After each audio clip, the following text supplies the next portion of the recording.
I thank the gentlelady not only for yielding, but for her extensive work on these issues, not only during our hearings, but during the many depositions we've taken to develop evidence and to bring it forward for the majority, the minority, and all of the country. Did you give us that evidence? I know that if the gentlelady from Are you going to give us that evidence? Was able to speak, that she'd certainly be eager to do so. Mr. Allen, we just astonishingly heard a Democrat on this committee question your allegiance to the United States. How many tours in Iraq did you do? I did 2 tours in Iraq, sir. And for how many decades have you held a security clearance? For 2 decades, sir. Ever been called into question before? No, sir. And you also received the Employee of the Year Award for the Charlotte Field Office, is that right? That is correct, sir. Did you receive any medals during your service for the Marine Corps and the United States Navy? I did, sir. As a member of the Marine Corps, I received a Navy Commendation Medal and a Navy Achievement Medal. Seems to me your allegiance to the United States is pretty well established over multiple decades, wearing the uniform, fighting for our country, and I am proud that you continue to fight for our country as a whistleblower here, making a disclosure to the United States Congress. And Mr. Allen, is it your belief that you were retaliated against because you shared an email that questioned the truthfulness of FBI Director Christopher Wray? Yes, sir. And you believed that he wasn't truthful based on testimony he'd given to the United States Senate, isn't that right? Yes, sir. And in that testimony to the Senate, you believed that Christopher Wray indicated that there were no confidential informants and no FBI assets that were present at the Capitol on January 6th that were part of the violent riot. Isn't that right? Yes, sir. Please play the video. We're now going to hear from George Hill, who worked at the Boston field office.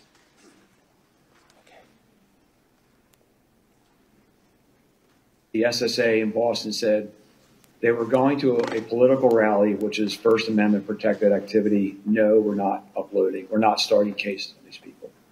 To which they said, well, we're going to call your SAC. And the SSA said, go right ahead. Because when you're pushing back, you know, you want to make sure that you have your 6 covered. So the SAC and the ASAC were intimately aware of these kinds of exchanges that were going on.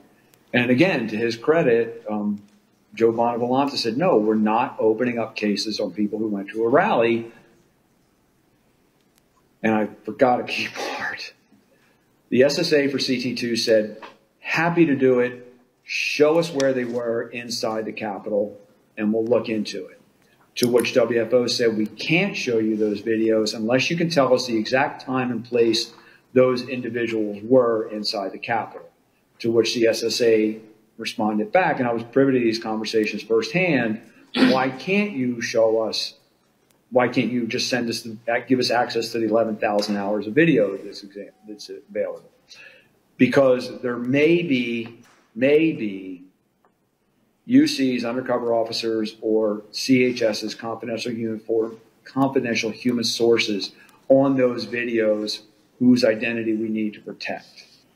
So, Mr. Allen, you got retaliated against for the very thing, for saying the very thing that the Washington field office was telling Boston, when the Boston field office was saying, we're not going to go and investigate people that just showed up at a rally without sufficient criminal predicate. The Washington field office told Boston, well, you know what, we can't give you the evidence because it might disclose the very CIs and UCs that you are concerned about. But that doesn't surprise you, Mr. O'Boyle, does it? No, sir. And the reason it doesn't surprise you is that in a different part of the country, you saw that same pressure from the Washington field office. And did they ever try to get you to do something that was outside the normal order of law enforcement activity? Yes, sir. And what did the Washington field office try to get you to do that violated the law and regulations? They tried to get me to serve a federal grand jury subpoena when there was no proper predicate to do so. And the reason there was no predicate was because it was based on an anonymous tip, right? That's correct. And time and again, the Washington field office was trying to pressure you without corroboration to go start process on people. Isn't that right? Yes, sir.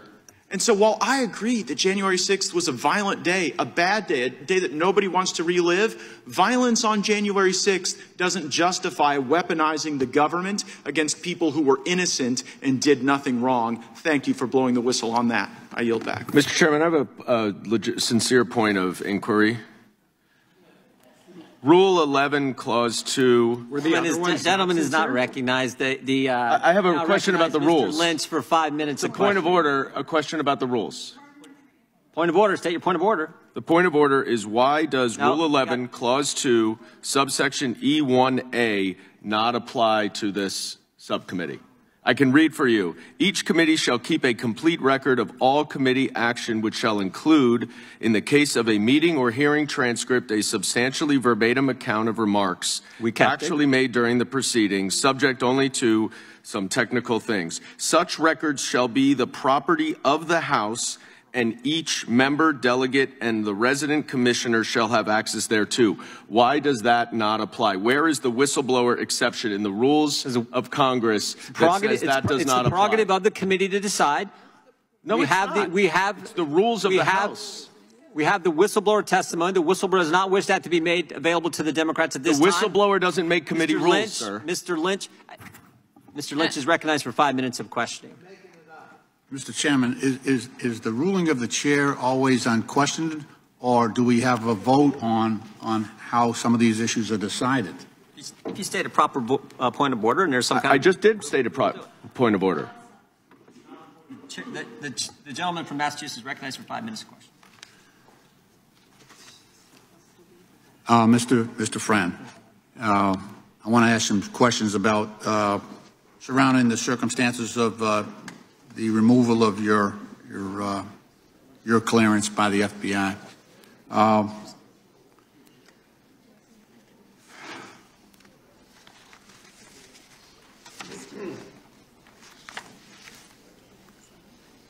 Mr. Friend, I'd like to ask you about your move to the domestic terrorism unit. You originally transferred to Daytona from the FBI's Omaha field office, Sioux City Residence Agency in June 2021, is that correct? Yes. And you were assigned to the Joint Terrorism Task Force at the end of September 2021, correct? Yes, I was reassigned. Okay. And you had been exclusively working on child sex abuse material known as CSAM cases, is that correct? Prior to that point, yes. And that was before you moved to the JTTF, isn't that right? Yes. Did you stop working on child abuse cases after October 1st, 2021? No, I did not. Well,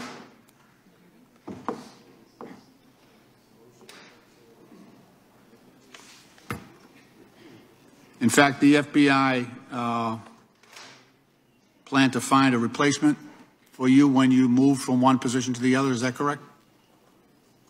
Which office are you referring to? So,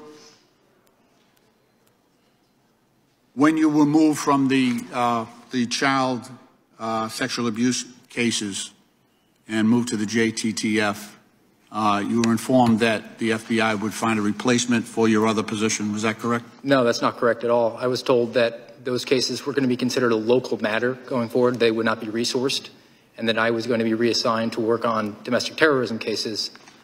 At the time, my supervisor retired, and his interim told me there was not enough work to do.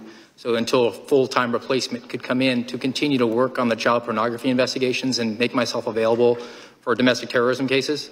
And then when my new supervisor arrived early in 2022, I explained that arrangement to him, and he agreed that that was the best use of my time, even though I was told to, on my timesheet, account for my actions as being solely devoted to domestic terrorism. I was in a situation where I was essentially only working child pornography and human trafficking cases. I just want to point out that in your interview with the committee, you stated that you were told you could balance both until a permanent replacement arrived. That was during your transcribed interview. Are you restating that or disputing that now? I'm not disputing that. I was unofficially said, just keep doing what you're doing, but on paper and on your timesheet, we're going to put you down as a domestic terrorism agent. You said here that they told you could balance both responsibilities until your replacement arrived. Are you disputing that now? I'm disputing that there was no replacement that was going to be arriving. ever. I was told that that violation was not going to be worked after I was moved over to the Joint Terrorism Task Force. Then subsequently, But here you're saying that you were allowed to do both jobs until your replacement arrived. So your assumption then was not that the replacement was not going to arrive, right? Are you talking about a replacement for my supervisor or a replacement for me? For the responsibilities that you were doing under the child sex abuse cases? There was no replacement that was going to arrive in our office for that. Those cases were going to be no longer worked. That would be a conjecture on your part at that point, right? No, I was told that. Okay. You continued to work the child abuse cases until you were suspended in 2022, correct? Yes. Okay. In fact, you even received an award for your CSAM work in July 2022, correct? Yes. Now, you got this award after you took on all the child exploitation cases for the local sheriff's officer earlier that same year, while also working your JTTF responsibilities, correct? Yes. Okay. You took on the role of a full-time employee assigned to work child abuse investigation cases, correct? I took on the role of whatever I was needed to work. I made myself available to work domestic terrorism, but there was not enough work to do. So could you tell us that you were reassigned? So first, you tell us that you were reassigned and told that the CSAM cases weren't a priority. Then you tell us that not only did they plan on replacing you, they let you continue working those cases until you were suspended. Is that correct? Yes, it was no longer a priority on paper. This is the way that the FBI allocates its manpower resources. So on paper, I was not supposed to be recording my work on those cases. But then within my office, which was not in the Jacksonville headquarters, my frontline supervisor agreed that my time was better spent working on CSAM cases.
you.